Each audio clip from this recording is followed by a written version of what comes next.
네, 정치 소식 정치부의 노은지 팀장과 함께 뉴스 분석으로 이어가겠습니다. 자, 오늘의 분석 키워드 소개해 주시죠. 네, 오늘의 분석 키워드는 출범 첫날입니다. 자, 출범 첫날에 무슨 일이 있었길래 그런 거죠? 네, 사실 김병준 위원장이 선출된 게 바로 어제인데 어제 네. 바로 과거에 골프 접대를 받았던 게 김영란법을 위반한 게 아니냐 이런 의혹으로 경찰이 내사에 착수한 사실이 알려지면서 곤혹스러운 상황에 처했는데요. 네. 일단은 사립학교 교수의 경우에는 김영란법 적용 대상이라서 직무 관련성이나 대가성과 관련 없이 100만 원 이상의 금품이나 향응을 제공받을 경우에 처벌을 받게 됩니다.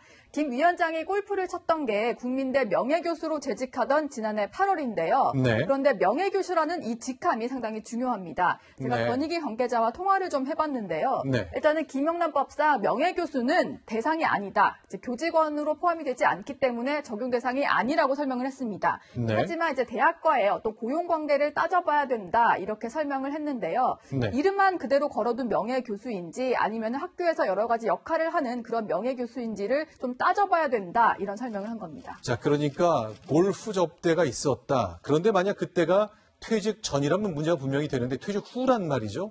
명예교수, 교육관계 따져야 된다. 자, 그럼 또 질문을 드려보겠습니다. 그렇다면 일단 그 제공받았다는 그 도움, 이거는 김영란법 만약에 적용 대상이 된다고 가정을 한다면 일단 위반의 수위를 넘는 겁니까? 그때 이제 김병준 위원장이 갔던 게 프로암 대회라는 건데요. KLPGA 대회 전날에 출전하는 프로골퍼 선수들과 또 사회 각계 인사가 함께 시범 대회를 갖는 걸 바로 프로암 대회라고 말을 합니다. 네. 그런데 이걸 초청한 주최 측이 초청자에게 경기 비용과 기념품, 식사비 등을 제공하게 되는데 이 금액이 김영란법 기준인 100만 원을 넘나 안 넘냐 이런 것들이 지금 의견이 갈리고 있는 겁니다. 네. 좀 살펴보면요. 권익위에 들어갔던 제보에서는 118만 원가량, 그러니까 골프를 치고 여러 가지 식사를 접대받는데 118만 원이 들었다라고 얘기를 하는 것이고요. 네. 당시에 강원랜드 사장이었던 함승희 전 대표 같은 경우는 좀 할인이 들어갔기 때문에 1인당 제공됐던 비용이 60여만 원 정도밖에 되지 않는다. 이런 입장입니다. 제가 함 전 대표와도 통화를 좀 해봤는데 법까지 위반하면서 왜 굳이 초청을 했겠냐 하면서 당시에 네. 김영란법 적용 여부를 철저하게 살폈다. 이렇게 설명을 했습니다.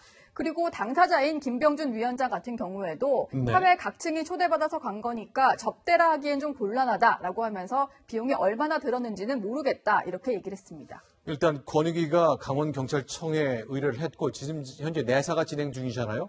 결론이 어떻게 날지. 어쨌건 선출되고 출범한 첫날 이런 문제가 어제 불거졌다는 것까지 정리했습니다. 그런데 자, 의혹을 좀 보이고 있잖아요. 김병준 위원장. 네, 입당도 했습니까? 네, 그렇습니다. 사실 비대위원장이 됐다고 해서 당원이 돼야 될 의무는 없습니다. 그렇지만 업무 첫날에 곧바로 당원으로 가입을 하게 된 건데요. 오늘 첫 기자간담회 자리에서는 이명박 박근혜 정부를 추켜 세우기도 했습니다. 그 목소리 들어보시죠.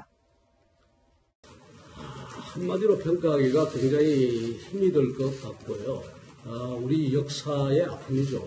그런데 이런 부분들을 그 두 분의 잘못으로만 돌려서는 안 된다고 생각합니다.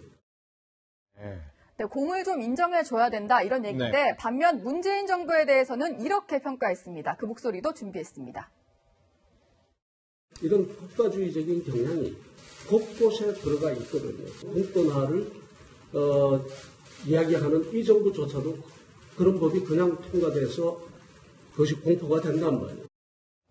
네, 지금 얘기를 했던 게 네. 김 위원장이 문재인 정부에서 초중고교에 커피 자판기를 없애자 이렇게 설치를 금지하는 법안을 통과시켰는데 이걸 예로 들면서 만약에 참여정부였다면 노무현 전 대통령은 이 법안을 거부했을 거다 이렇게 얘기를 하면서 문재인 정부와 노무현 정부는 다르다. 문 정부는 노무현 정부의 계승자가 아니다. 이런 점을 우회적으로 언급을 한 겁니다. 학교에서 자판기 치운 것 정도는 국회가 법을 정할 정도가 아니라 다 자율적으로 알아서 해야 된다. 그런 뜻이겠죠. 네, 그런 얘기겠죠. 알겠습니다. 그런데 이제 김병준 전 청와대 정책실장까지 돌아오면서 행정부도 그렇고 제1당, 2당 뭐 어디를 둘러봐도 노무현의 사람들, 노무현 청와대 사람들 눈에 많이 띄네요. 네, 그렇습니다. 친문보다는 요즘에는 친노의 화려한 귀환이다 이런 말까지 나오고 있는데요. 문희상 국회의장도 오늘 여기에 대해서 평가를 내놨습니다. 그 목소리 들어보시죠. 정의라 그럴까 평등이라 그럴까 여기에 방점이 있는 바로 그것을 주장했던 그런 세력들이 정부에 많이 오거나 국회에 많이 참여하면 할수록 난 좋다고 생각해요. 네, 알겠습니다. 이낙연 국무총리도 당선인 대변인 시절에 노무현 대통령을 모셨으니까 이런 인연들이 굉장히 정부와 국회 그리고 제1, 2당에 있었다는 걸 확인할 수 있었습니다. 자, 정치부의 노은지 팀장이었습니다. 고맙습니다.